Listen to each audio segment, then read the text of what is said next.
Hello, this is Brian Rowe with Mythic MTG Tech with a vintage tournament report here for number 175. I played about a week ago over at Mock's Boarding House in Bellevue for Sanctioned Friday Night Magic Vintage. There were 18 players there, so a very solid turnout, some really strong decks there.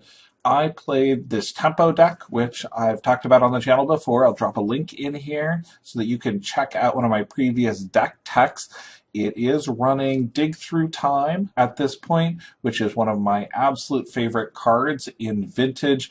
It's not restricted. I'm running a pair of them and I really like it. I've also got a Toxic Deluge main deck to try to wipe out some of the fair decks. I don't know if it's needed. I did have one good game with it, and I'll talk about that a little bit more, but this is very similar to my previous deck techs that I've done on this deck. And when I say it's a tempo deck, I'm trying to do damage. I'm trying to keep my opponent off guard, play a few counter spells, slow them down, and kill them with usually a single clock over a number of turns. My first round was against a workshop deck piloted by Frank Stanley. Very strong deck. The deck has incredible potential to put out giant things that I can't deal with as early as turn 1 or turn 2. Wormcoil Engine is one of the things that I fear the most out of this particular deck. I don't have strong removal for it. Steel Sabotage is my best card against the entire deck. Abrupt Decay hits a lot of things, including Chalice of the Void, and made a huge difference in Game 1. Chalice of the Void on 1 could hit me pretty hard without the Abrupt Decays, but they're really pretty meaningless with Abrupt Decays. The MVPs for this matchup were definitely Snapcaster Mage and Abrupt Decay. I had a lot of control elements, able to take out some lands with Wasteland, get rid of those Chalice of the Voids, and control the board long enough to win. Very happy with how this match turned out overall. It was a 2-0 win. I did get pretty lucky in that I didn't see that top end of that curve where that super explosive 6-caster on turn 1 or turn 2. Round 2 was a lot of fun, and the toughest match that I played all day. It was against Randy Bueller. He's the VP of Digital Gaming over at Wizards of the Coast and a Hall of Famer for Magic the Gathering. Incredibly strong player.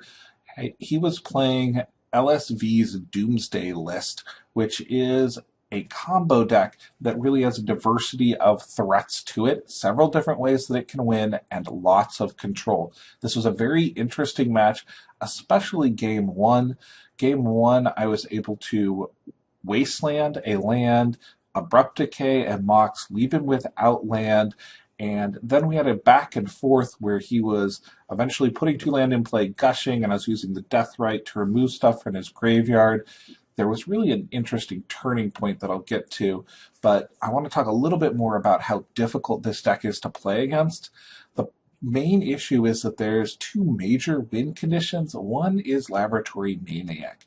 Laboratory Maniac is going to win you the game if you try to draw a card and you don't have any cards left in your deck. So you create a Doomsday stack that gets the Maniac into play and then draws a card off of something like Gush and win that way. This is something that I can beat with Abrupt Decay. The problem, though, is that Tendrils of Agony and a Storm count is the other way to win, which Abrupt Decay is entirely useless against that particular setup. Game 1 was won with a Tendrils of Agony Storm combo, and Game 2 he won with a Lab Maniac, after I had sided down the number of Abrupt Decays in favor of some Null Rods. I'm not sure this was the right idea. The deck does run a little light on mana, especially given my Wastelands. It's a really tough call here. There are not wrong threats, but there are definitely wrong answers, and that's where the mismatch really comes in here. I like this deck a lot. I'm definitely going to play test against it a little bit more. I've got enough control in my deck that I think I should have a reasonable shot at it, especially with cards like Spell Pierce and Wasteland to really slow him down. This turned out to be my only loss of the tournament. It was an 0-2 loss, but they were really good educational games. Very happy that Wizards of the Coast has changed their policy to allow Wizards players to play in casual events like this. I would much rather lose a game to a super strong player than win a tournament like this without having faced somebody and learned so much from the games. The MVPs for this match were definitely Misdirection and Snapcaster Mage. Very good cards. Deathrite Shaman put out right away really shuts down Yawgmoth's Will and represents a solid clock, with the ability to both gain life occasionally, but mostly deal damage and take down the ability to use life as a resource. The MVP for Randy, game one, was definitely Misdirection. I had a Liliana the Veil on the board and was whittling away at his hand. I had no cards in hand.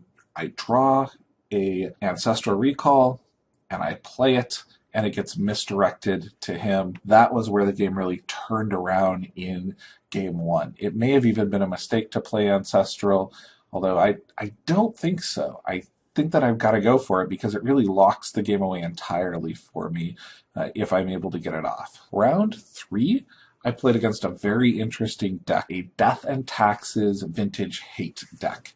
It was playing Ghost Quarters, which are incredible when your opponent has no basic lands. My deck has no basic lands. I really should consider putting one basic into the deck. It can really lock you out. Thalia is very, very strong against the combo decks, and cards like Relic Warrior are very, very solid. My deck is pretty well designed to play against this because I'm only playing a very, very low curve. My top end of the curve is 3. I don't have any Jaces. I don't have any larger 5 or 6 casting cost cards. I need a lot less land in order to effectively play. I've also got Liliana and Jite main deck. With a creature-based deck, Jite just rules the board. So my MVPs for this were Lili and Jite, which came out in game 1 and game 2 to dominate the board. I believe that this particular white Death and Taxes Vintage Hate deck could work. I think it needs a little bit more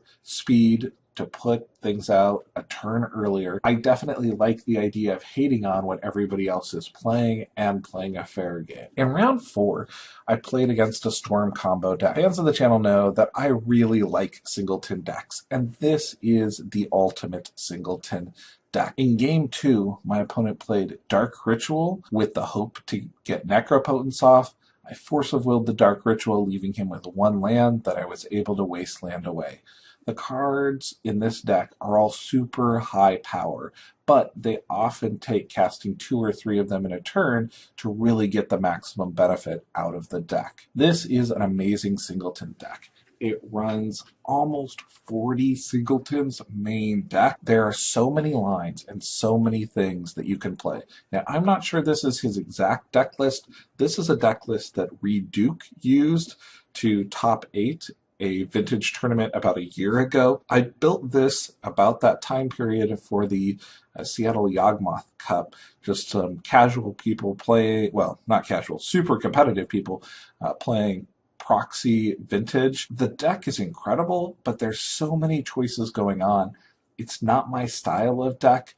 You're really kind of teetering on the edge. You can have some incredible first or second turn combos, but it's really a little bit slower of a deck, being a 3rd turn to 4th turn kill. It also has a huge amount of resiliency. Yawgmoth's Will basically allows you to play everything in your graveyard. So once you're disrupted, you really grab that Yawgmoth's Will and go after your opponent again. The reason that I think it was this list in particular, though, is because the Simian Spirit Guide ended up getting cast as a chump blocker in our second game.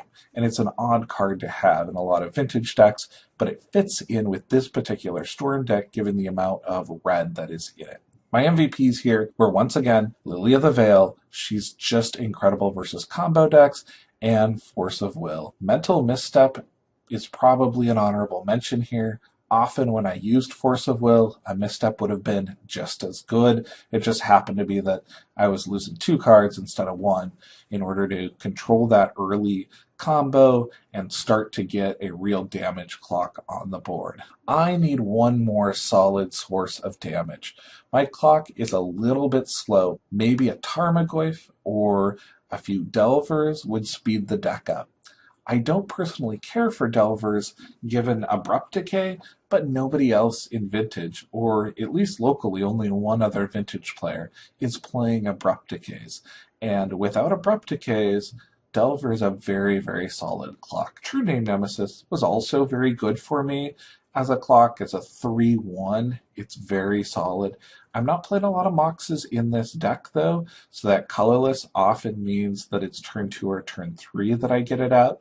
And against the control matchups, I often need to go get a Cavern of Souls just to get it into play. If I tinker with the deck at all, it's going to be to add a little bit more aggression into the deck. Also wanted to give a shout out to MaggieBot. She played my Dredge deck and did rather well with it. It was incredible to watch the Dredge versus Dredge matchup that she was in, either round 2 or round 3. There's just a lot going on, especially game 1 in that matchup. Dredge is a tough deck to play. Cobble Therapy is one of the most skill-intensive cards out there. I'm actually going to be doing a list on skill-intensive cards here in the near future, and Cobble Therapy is way up there on that list. In closing, I also want to say thank you to Mox Boarding House for putting on another Vintage Friday Night Magic. Looks like this may end up being a monthly event here in the Seattle area. The next one is coming up on March 20th, 7 p.m. at Mox Boarding House. I'm going to be there, and I hope to see some people from the channel out there. They had over 100 people for Friday Night Magic, and they ran 3 formats: Standard, Modern, and Vintage. It was just a really good place to go play Magic on a Friday night. Thanks. This has been Brian Rowe with Mythic MTG Tech. Thank you to everybody who's out there on Patreon supporting the channel. I greatly appreciate it.